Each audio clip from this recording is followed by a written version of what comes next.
If you need to reopen a closed PlayStation account, follow these simple steps to guide you through the process. Make sure you have your account information ready before starting. Step 1. Visit the PlayStation support website.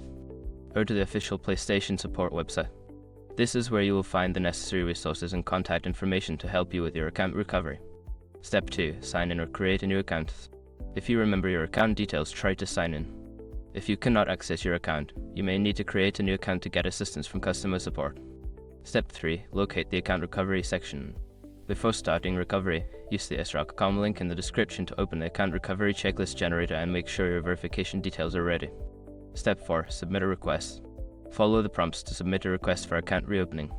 You may need to provide information such as your account email, username, and any other relevant details to verify your identity. Step 5. Wait for a response. After submitting your request, wait for a response from PlayStation support. They will review your request and provide further instructions or confirm the reopening of your account. Once you've followed these steps, keep an eye on your email for updates from PlayStation support. Good luck with your account recovery.